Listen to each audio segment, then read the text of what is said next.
Welcome to the Creating Conditions podcast, brought to you by the American Indian Student Achievement Team at the Montana Office of Public Instruction, where we strive to create the conditions necessary for American Indian students and all students to reach their educational and lifelong goals. Creating Conditions emphasizes the proactive effort of shaping an environment to facilitate a desired outcome. It involves recognizing that success often depends on more than just effort. It also depends on the surrounding circumstances. Our team believes all Montanans stand to benefit from the Indigenous knowledge that persists today. We are dedicated to serving all students through the creation and implementation of Indigenous whole child supports. No matter where you work or what populations of students you serve, we are so glad you are checking out our podcast because all students attend school as whole people and whole learners. Shodaja, Bazil Vijay Galish Hook Biabsalagak, Hene Beva Ichik.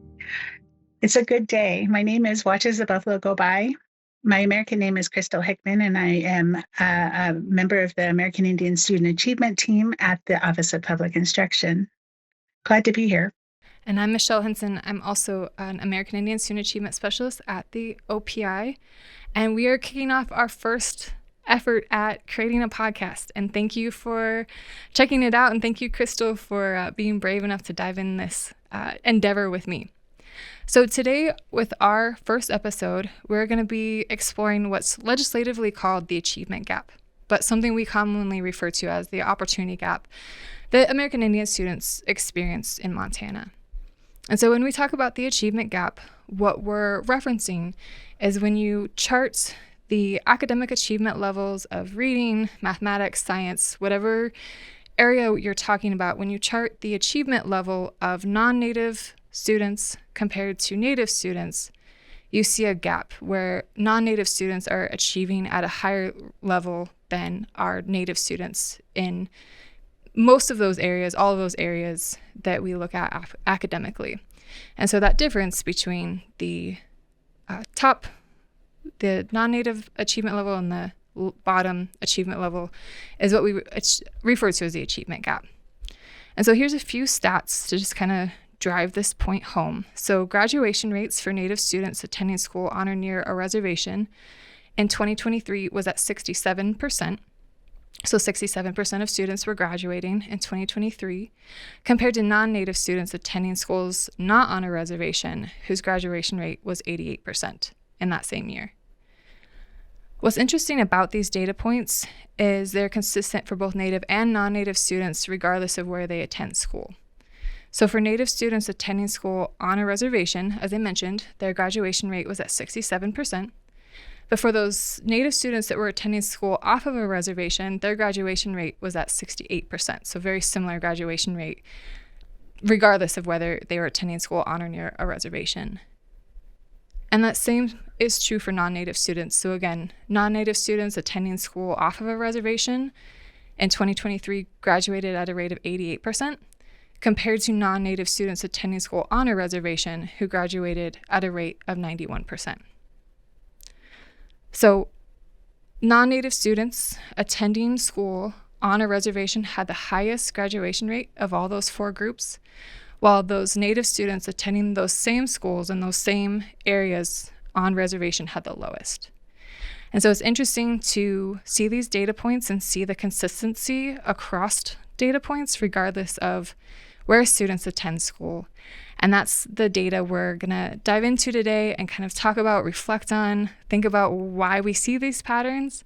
And Crystal, I'll kick it over to you, let you kind of start and share your thoughts on that.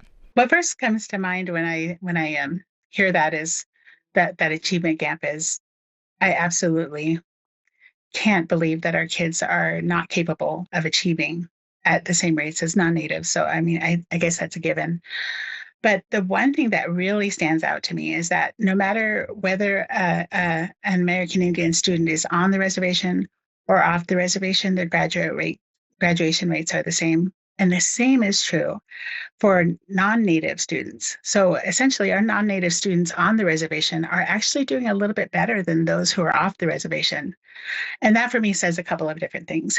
The first thing it says to me is that that it's not our students, absolutely not our students. It's our because our kids are doing fine. It's not the schools, because the schools are turning out 91% of their non-native graduates. And I think sometimes we can think, oh, it's a rural school, it lacks resources, there's high turnover, and so we kind of want to like put that um, those categories on the achievement percentages, but really that this stat actually takes that kind of off the table. And so that leaves us, with this idea that our non-native students are not achieving at the same rates. And that seems to me like a systems issue and not necessarily the capacity for kids that or capacity that kids have. Absolutely. And I think similar things. And so when you look at the rates and notice that regardless of where these students are attending school, these differences are occurring. And so what's the common thread? If it doesn't depend, or if where these students are attending school is not, driving their achievement levels, if it's not the location, then what is it? And so I think that that's where, we came together, we started to explore this data and sort of why we want to create this podcast and dive into this and really explore what could be the driving forces behind this gap that we see regardless of where students go to school, and kind of what is missing from the school experience of Montana's native students, regardless of where they're attending school, that's keeping them from graduating, achieving the levels that we know that they're capable of. Because like you said, this has nothing to do with the capacity or capabilities of students. It's something else. And what that something else is kind of where we're doing some exploration. It's where we're working as American Indian Student Achievement Specialists at the OPI, and where we want to kind of take this podcast. And we also want to create space for those working in the field to weigh in. If you have thoughts on this, and I hope listeners, if this is new data to you, what are your thoughts? What are you thinking about as you maybe hear for the first time that these graduation rates, and it's consistent over the years too. 2023 is a data where we have, it's not unique to 2023. If you chart out data from a decade ago, 15 years ago, you see these same trends, that those trends are not new. And also these trends are not new or unique to just Montana either. There's also nationwide, these trends are similar. So it's an interesting question that we're wanting to ask, and again, include listeners in answering these questions, and something that we hope to dive into over the course of the episodes that we feature on this podcast. Yeah, I think, Michelle, that one of the things that we can bring to this conversation is, our backgrounds. And my background is in human services, working in schools with seriously emotionally disturbed youth, and yours is in public health.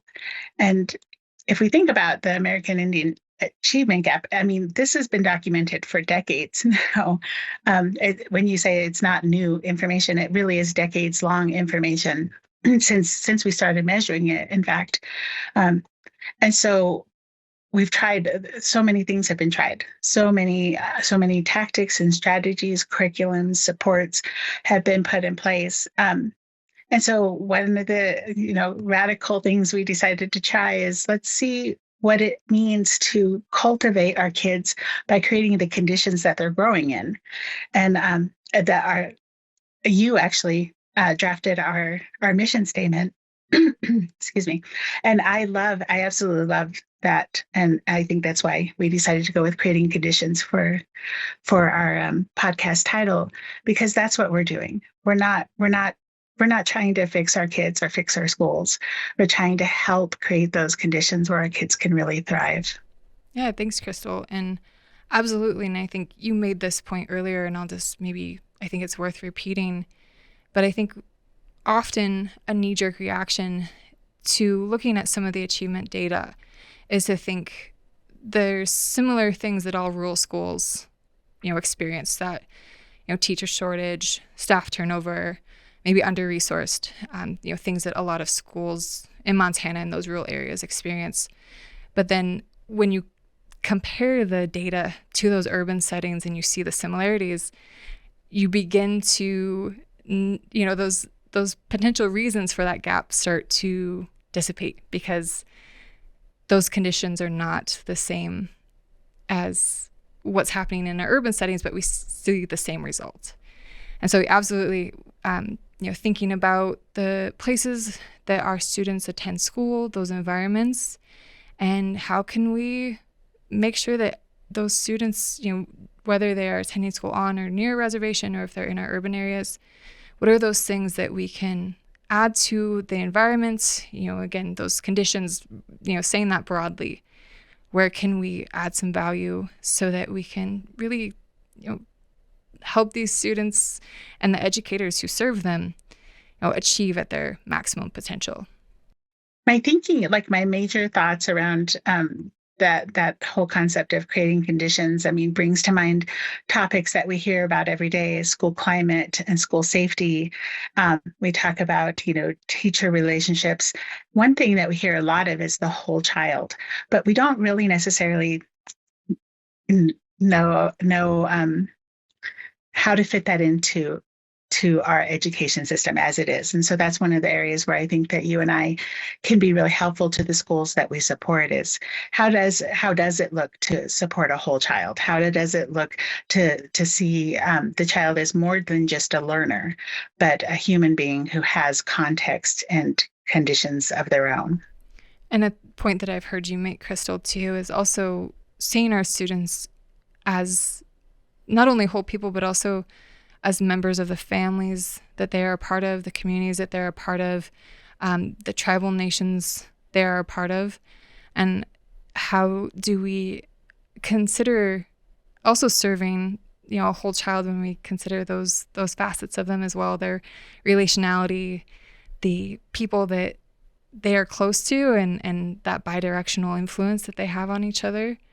And where does that come into play, with educating a student holistically? And I know that's something we'll explore further in some future podcasts, and something that you've done a lot of work in, and I'm excited to start to dive into the Indigenous Whole Learner Relational Framework, and kind of start to tease that as our next episode, and kind of where we have started to hang our hats as far as trying to close this achievement gap, work on closing that achievement gap. It's what we're tasked with as American Indian Student Achievement Specialists at OPI.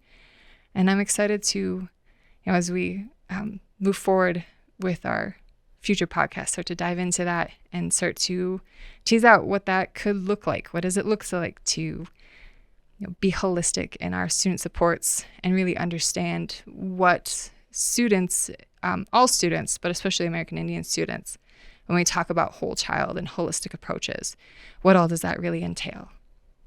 Absolutely. I think my bottom line, or one of them, I guess I have more than one, but one of them is that, we need our schools to move away from being transactional places and being more relational. And I think that when we do that, we're going to see the whole system grow.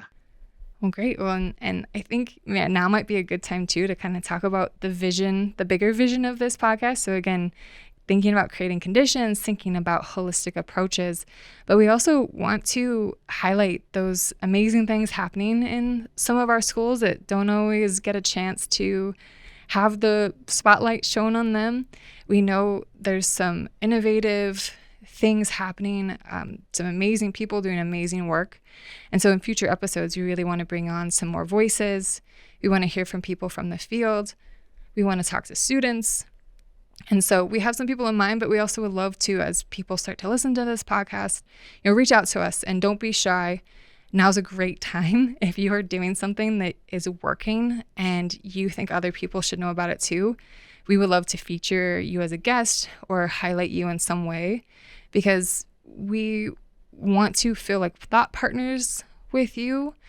And we'll share some of the things we're doing, but we'd also love to hear what you're doing out in the field, because there's a lot of schools out there, and it's hard to keep a pulse on everybody and everything that they're doing. So please reach out to us, because the important work that you're doing is worth highlighting. And that's what also we want to use this podcast for, as a platform for all of that. Sure. So we shared that we are going to dive into the Indigenous Whole Learner Relational Framework, which is really how we organize the work that we're doing and the communities that we're doing it with.